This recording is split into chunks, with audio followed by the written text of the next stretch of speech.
বিলোনিয়ায় computer lab ভবন নির্মাণে নিম্নমানের কাজের অভিযোগে ক্ষোভ।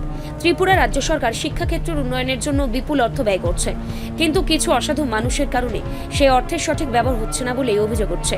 ঠিক যেমনটি ঘটছে বিলোনিয়ায়। এলাকা জুড়ে চাঞ্চল্য তৈরি হয়েছে নতুন কম্পিউটার ল্যাব ভবন নির্মাণকে কেন্দ্র করে। জানা গেছে, বিলোনিয়া ভারতচন্দ্রনগর ব্লকের অন্তর্গত সুকান্তনগর গ্রাম পঞ্চায়েত কার্যালয়ে নির্মাণাধীন কম্পিউটার ল্যাব ভবন নিয়ে ক্ষোভ বাড়ছে স্থানীয়দের। অভিযোগ, লক্ষ লক্ষ টাকা ব্যয়ে তৈরি এই ভবনে নিম্নমানের সামগ্রী ব্যবহার করা হচ্ছে এবং তড়িঘড়ি করে কাজ শেষ করার চেষ্টা চলছে। স্থানীয়দের প্রশ্ন, এই ভবন আদৌ কতদিন টিকবে? সরকারি অর্থ কি এভাবেই তবে অপচয় হচ্ছে?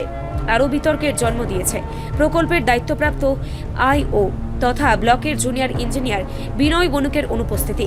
সংবাদ মাধ্যম ঘটনাস্থলে পৌঁছানোর খবর পেয়ে তিনি সেখানে আসেন, তবে ততক্ষণে এলাকাবাসীর ক্ষোভ চরমে পৌঁছায়। সংবাদ মাধ্যমের উপস্থিতি টের পেয়ে নড়েচড়ে বসেন পঞ্চায়েত প্রধান থেকে শুরু করে ব্লক প্রশাসনের দায়িত্বপ্রাপ্ত আধিকারিকরা।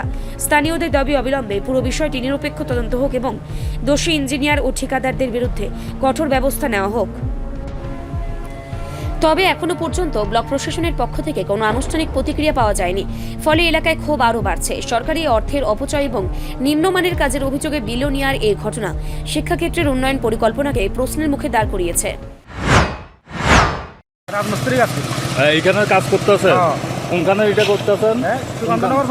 সুকান্তনগর পঞ্চায়েতে করতেছেন। এই রাবিশ ইয়া দিয়ে ব্যবহার করতে, রাবিশ নাই, এটি সালামাল।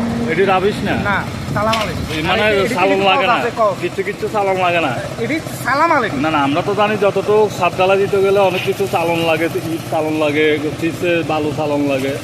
এটি সালামাল, এটি সালামাল, আমরা চালামাল আমরা তো পাইছি, অভিযোগ পাইছি এখানে বিভিন্ন ইয়ে আছে। আমার কাছে স্যারও এখন ফোন করছে। আচ্ছা, এটি সালামাল। এবার স্যার আয়োগ দরকার হলে কাম বন্ধ থেকে বন্ধ থাকবে। ঠিক আছে। রিপোর্ট সংবাদ প্রতীক্ষা।